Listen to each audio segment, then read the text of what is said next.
Selamat siang, sahabat deteksi semua. Oke, pada hari ini kita akan membahas mengenai kurangi resiko kanker dengan gizi seimbang. Pada hari ini kita mengundang narasumber kita yaitu Dr. Della M. Citra Kaweni, Magister Gizi, Spesialis Gizi Klinik, FINEM. Selamat siang, Dr. Della. Selamat siang. Oke. Gimana kabarnya dokter hari ini, sehat dok? Alhamdulillah sehat dok. Baik dokter, boleh kita mulai ya dok untuk IC live kita dok pada hari ini? Boleh, yuk kita mulai yuk. Baik dok. Mungkin untuk pertanyaan pertama dok, sebenarnya apakah ada dok makanan yang menyebabkan terjadinya kanker dok? Oke. Jadi kita kembali kepada kanker itu apa dulu ya dok, bahwa kanker adalah suatu pertumbuhan sel yang tidak terkendali. Jadi kalau kita lihat sel tumornya itulah yang berkembang tidak terkendali. Apabila kita mencari penyebabnya, tentu orang akan berpikir, apa aku habis makan ini ya? Apa aku habis ini ya? Tapi ternyata yang memang secara global, secara dunia itu sudah diketahui bahwa yang pertama menjadi faktor penyebab dari kanker adalah merokok. Baik itu merokok tobacco ataupun sigaret. Seperti itu. Yang kedua adalah alkohol. Nah, ada beberapa laporan, bukan laporan ya, ada beberapa pendapat. Jadi ini sebetulnya belum terbukti secara ilmiah bahwa apakah benar makanan-makanan itu bisa menyebabkan kanker. Ya, seperti yang dokter tadi tanyakan. Nah, beberapa pendapat tersebut antara lain makanan yang merupakan hasil GMO, genetic modified organism seperti itu.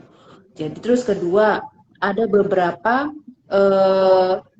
pendapat adalah tentang ultra processed food, makanan-makanan olahan.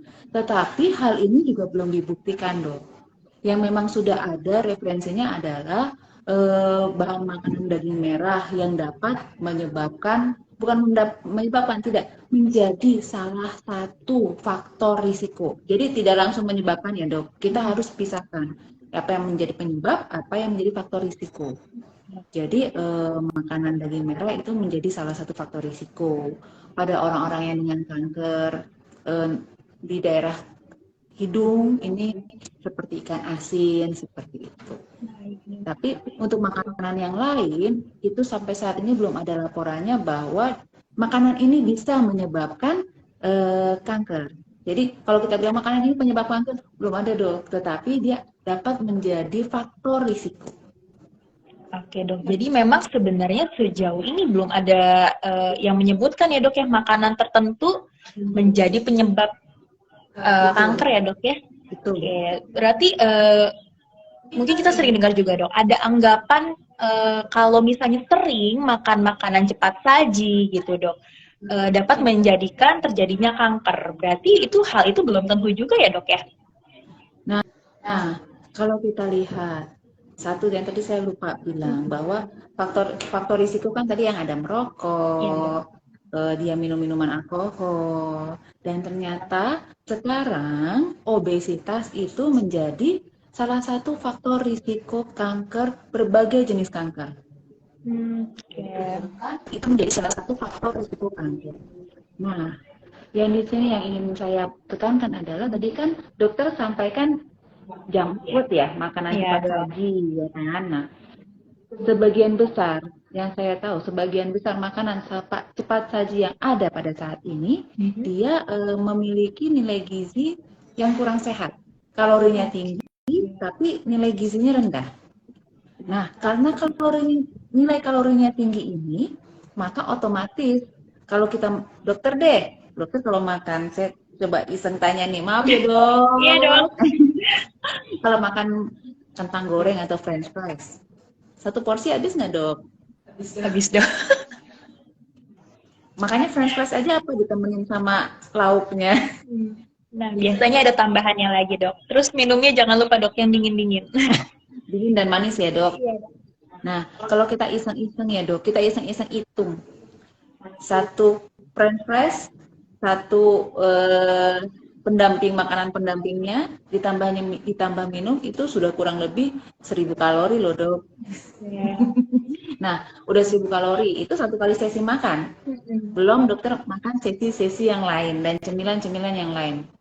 Saya seperti ini, kebutuhan energi saya sehari hanya sekitar 1500. Kalau 1000 kalori saya sudah habiskan dengan satu porsi french fries, satu porsi temannya, pendampingnya, dan satu minuman manis tersebut, otomatis saya tinggal 500 kalori. 500 kalori itu sama dengan saya makan nasi satu porsi kecil dengan 2 lauk dan sayur dan buah. Nah, nggak mungkin saya cuma makan satu kali, Dok. Saya masih perut Indonesia loh. Saya butuh makan beberapa kali. Jadi otomatis sebetulnya kemungkinan besar kalau kita makan makanan cepat saji, kita akan mengkonsumsi kelebihan kalori. Nah, dokter, kalau kelebihan kalori itu setiap saat terus-menerus terjadi, otomatis kelebihan kalori itu pasti akan dirubah oleh badan kita. Dia akan menjadi lemak. Nah, lemak inilah sebetulnya berbagai penelitian itu sudah memperlihatkan bahwa lemak ini akan membuat peradangan pada tubuh kita. Nah, peradangan yang tidak kita sadari, tidak kita rasakan inilah yang dapat menjadi salah satu pemicu dari perubahan dari sel-sel kita. Akhirnya dia berubah menjadi sel yang tidak terkontrol pertumbuhannya, dan akhirnya dia bisa menjadi entah itu dia tumor jinak atau dia tumor ganas. Seperti itu. Jadi tidak langsung makanan cepat saji itu bisa langsung menyebabkan kanker, tidak. Tetapi kita lihat, satu, bagaimana konsumsi orang ini. Kedua, bagaimana kesensitifan selnya dia terhadap pola makan dia. Apabila dia tambah lama karena kelebihan kalori, dia tambah gemuk, otomatis peradangan dalam tubuhnya juga tambah tinggi, dan kita tidak tahu ketahanan dari sel tubuh individu ini bisa kuat nggak dengan tingginya peradangan yang tidak dirasakan sama sekali. Nah, peradangan dalam badan inilah yang membuat terpicunya suatu perubahan sel di dalam tubuhnya. Oke, Dok. Jadi memang sebenarnya kalau secara langsung makan makanan cepat saji menyebabkan kanker sebenarnya tidak ya, Dok ya. Tapi lebih ke karena makanan cepat saji biasanya tinggi kalori tapi gizinya juga lebih rendah, akhirnya kita biasa jadi kelebihan kalori. Akhirnya menambah lemak, obesitas, dan memicu terjadinya peradangan pada sel-sel tubuh ya, Dok ya, yang akhirnya bisa memicu pertumbuhan sel yang tidak normal. Baik, Dok.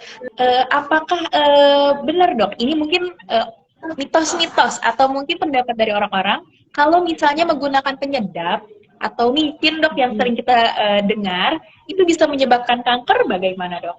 Oke. Baik, kita kembali lagi. Kita di Indonesia penggunaan penyedap itu tidak, sampai saat ini saya belum menemukan berapa banyak kita boleh konsumsi penyedap. Dikatakan oleh badan yang berwenang di negara kita, konsumsilah secukupnya. Oke. Nah, sedangkan memang di benua lain mereka sudah merekomendasikan apabila ingin mengkonsumsi penyedap, memang mereka batasi. Ini kurang lebih 1/3 sendok teh satu hari. Jadi bukan untuk satu sesi makan, tapi 24 jam. Kenapa? Karena di dalam micin itu dia mengandung garam itu sekitar 80%. Nah, hal inilah yang menyebabkan apabila kita masak selalu pakai garam kan, Dok? Iya. Lalu kita tambahin micin. Betul, Dok. Akhirnya garamnya akan lebih tinggi lagi ya, Dok. Iya, seperti itu, Dokter. Jadi, dan dengan statement konsumsi micin bisa menyebabkan kanker, sampai saat ini belum ada penelitian yang membuktikan bahwa konsumsi micin itu dapat menyebabkan kanker. Tetapi perlu dipertimbangkan bahwa memang kalau kita konsumsi sesuatu secara berlebihan, itu memang dapat menimbulkan suatu risiko. Tetapi apabila kita mengkonsumsi dalam jumlah yang secukupnya, kalau saya lebih saya lebih memilih yang sudah ada rekomendasinya di benua lain itu. Oke, sehari maksimal ya, hanya seperempat sampai sepertiga sendok teh, itu oke.